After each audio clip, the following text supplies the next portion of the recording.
Hai, ketemu lagi dengan Ibu di pelajaran biologi SMA kelas 10. Kali ini kita akan membahas materi tentang reproduksi virus.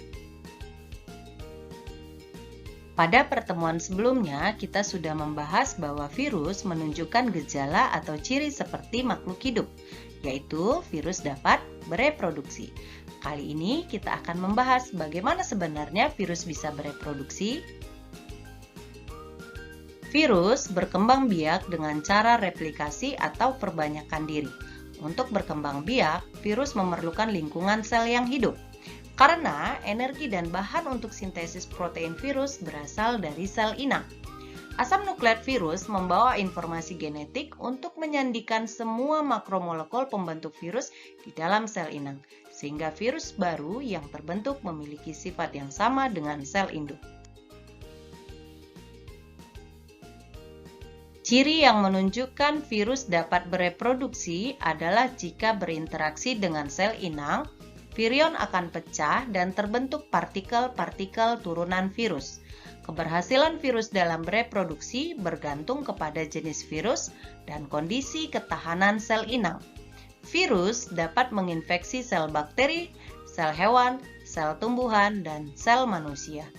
Ada dua macam cara virus menginfeksi bakteri, yaitu secara litik dan secara lisogenik. Pada prinsipnya, cara perkembangbiakan virus pada hewan maupun tumbuhan mirip dengan yang berlangsung pada bakteriofag seperti yang diuraikan berikut ini.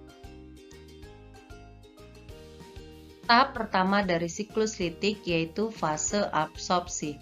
Pada fase ini, fag melekat di bagian tertentu dari dinding sel dengan serabut ekornya. Nah, daerah perlekatan ini disebut dengan reseptor. Daerah ini khas bagi fag. Fag jenis lain tidak dapat melekat di tempat ini. Fase kedua dari siklus litik yaitu fase penetrasi atau injeksi. Bakteriofag tidak memiliki enzim untuk metabolisme, tetapi memiliki enzim lisosim. Enzim ini dapat merusak dinding sel bakteri, sehingga dinding sel terhidrolisis, maka materi genetik virus akan masuk ke dalam sel bakteri untuk menginfeksi DNA bakteri yang diserangnya. Fase ketiga dari siklus litik yaitu fase replikasi atau sintesis. Pada fase ini, fag merusak DNA bakteri dan menggunakannya sebagai bahan untuk replikasi dan sintesis. Pada fase replikasi, fag menyusun dan memperbanyak DNA-nya. Pada fase sintesis, membentuk selubung-selubung protein kapsid baru. Bagian yang terbentuk yaitu kepala, ekor, dan serabut ekor. Nah, di sini terdapat DNA dari virus dan ini adalah DNA dari sel inangnya yaitu sel bakteri disebut dengan plasmid.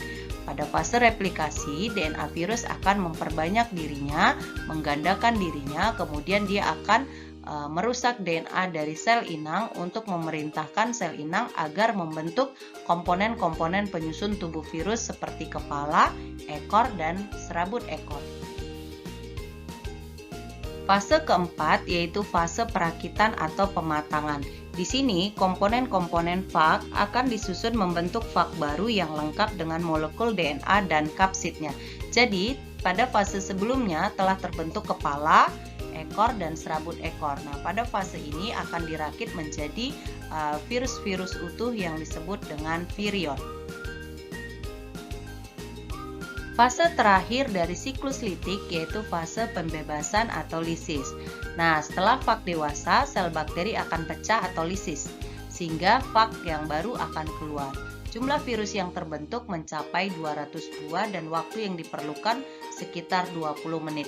Di sini adalah sel dari bakteri yang diserang oleh bakteriofag. Nah, bakteriofag akan memecahkan dinding sel dari bakteri sehingga bakteriofag bisa keluar dari sel dan sel akan mengalami kerusakan dan sel akan mati karena dinding selnya telah pecah.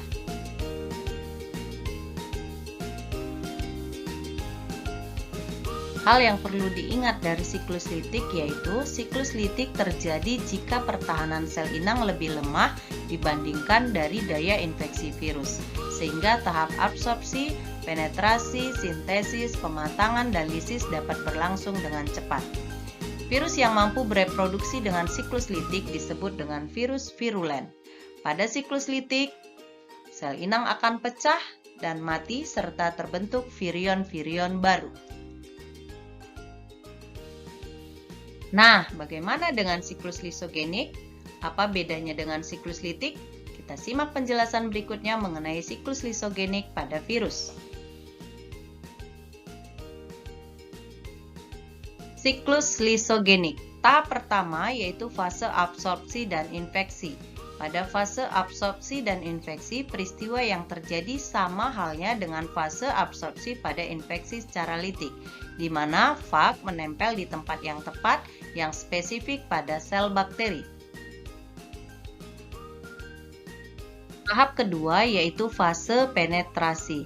Pada fase ini, fag melepas enzim lisosim sehingga dinding sel bakteri berlubang. Selanjutnya DNA fag masuk ke dalam sel bakteri. Ini juga sama kejadiannya dengan fase pada siklus litik. Tahap ketiga yaitu fase penggabungan di mana DNA virus akan bergabung dengan DNA bakteri membentuk profag.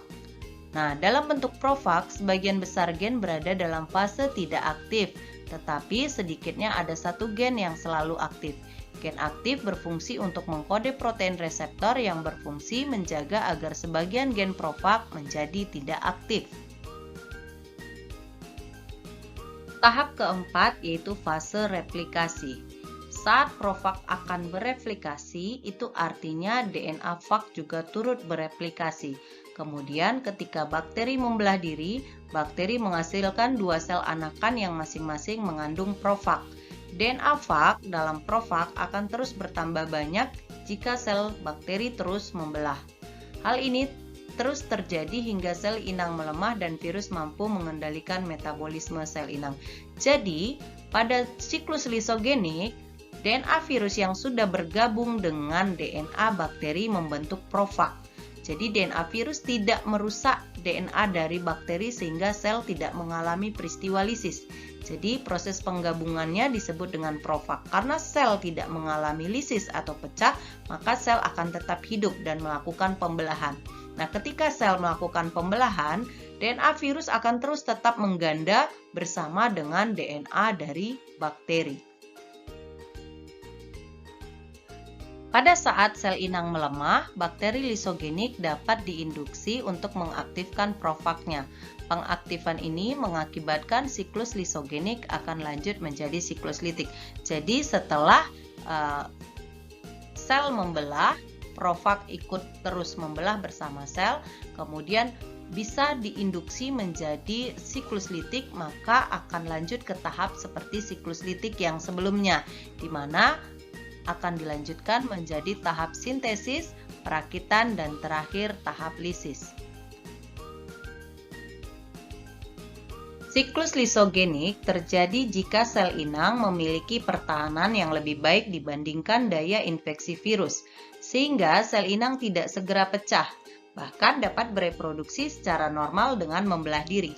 Pada siklus lisogenik terjadi replikasi genom virus, tetapi tidak menghancurkan sel inang.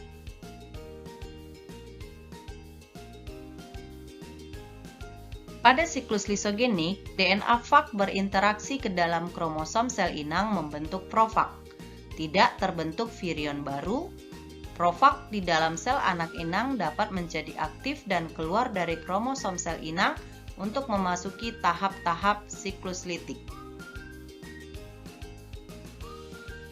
Mari kita simak perbandingan antara siklus litik dan lisogenik pada bagan berikut ini. Sebelah kiri adalah siklus litik dan sebelah kanan adalah siklus lisogenik. Pada gambar pertama, fag menempel pada sel inang dan menginjeksikan DNA.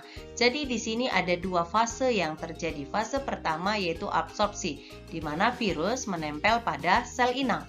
Kemudian lanjut ke tahap kedua yaitu tahap penetrasi atau injeksi, di mana virus memasukkan materi genetiknya ke dalam sel inang. Kemudian lanjut ke gambar kedua, pada siklus litik akan masuk ke tahap yang ketiga, yaitu fase replikasi atau sintesis. Di sini DNA virus nanti akan menghancurkan DNA dari bakteri, kemudian memerintahkan sel dari bakteri untuk membentuk komponen-komponen pembentuk tubuh virus, seperti membentuk kepala, ekor, dan serabut ekor. Kemudian lanjut ke gambar berikutnya. Virus akan masuk ke tahap yang keempat, yaitu fase pematangan atau perakitan. Nah, struktur-struktur tubuh virus tadi yang sudah dibentuk akan dirakit menjadi virus-virus yang utuh. Kemudian masuk ke tahap yang kelima, yaitu tahap fase lisis, di mana nanti sel akan mengalami lisis atau pecah dan melepaskan faknya keluar. Nah, bedanya dengan siklus lisogenik, tahap pertama dan keduanya sama, kemudian masuk ke tahap ketiga, yaitu penggabungan, di mana DNA virus tidak merusak DNA bakteri tetapi ikut bergabung bersama DNA bakteri membentuk namanya profag. Nah, kemudian sel karena tidak mengalami lisis atau tidak pecah, maka sel akan tetap hidup dan melakukan terus pembelahan. Ketika sel membelah, profag akan terus ikut membelah, di mana bakteri bereplikasi secara normal, menyalin profag dan mewariskannya pada sel anak. Nah, banyak pembelahan sel menghasilkan koloni bakteri yang terinfeksi profag. Jadi nanti akan muncul sel-sel baru yang mengandung DNA dari virus. Nah, kadang-kadang profag keluar dari kromosom bakteri menginisiasi siklus litik. Jadi ketika sel sudah lemah, maka bakteriofag ini akan bisa lanjut ke siklus litik, di mana dia akan masuk ke tahap berikutnya. Berikut ini kesimpulan perbedaan siklus litik dan siklus lisogenik. Yang pertama, pada siklus litik DNA virus tidak terintegrasi ke dalam sel inang. Sedangkan pada siklus lisogenik DNA virus terintegrasi atau bergabung ke dalam DNA sel inang. Pada siklus litik, DNA inang terhidrolisis, artinya DNA virus akan menghancurkan DNA dari inangnya. Sebaliknya pada lisogenik, DNA inang tidak terhidrolisis karena bergabung bersama DNA virus. Pada siklus litik tidak terbentuk profag, sedangkan pada siklus lisogenik ada tahap profag. Pada siklus litik, replikasi DNA virus terjadi secara independen, sedangkan pada lisogenik, replikasi DNA virus terjadi bersama dengan inang, jadi sama-sama membelah ya. Kemudian siklus litik terjadi dalam waktu singkat, sedangkan lisogenik waktunya lebih lama. Nah, terakhir, pada siklus litik, mekanisme seluler diambil oleh genom virus, sedangkan pada lisogenik tidak, hanya mengalami gangguan saja. Nah, kita sudah selesai membahas tentang materi reproduksi virus. Untuk menguji pemahaman kalian tentang materi yang sudah dibahas, silahkan dikerjakan latihan soal berikut ini. Terima kasih buat anak-anak ibu yang sudah menyimak pembelajaran hari ini. Selamat belajar, tetap semangat. Jangan lupa tetap patuhi protokol kesehatan 3M. Sampai ketemu di pembahasan materi berikutnya.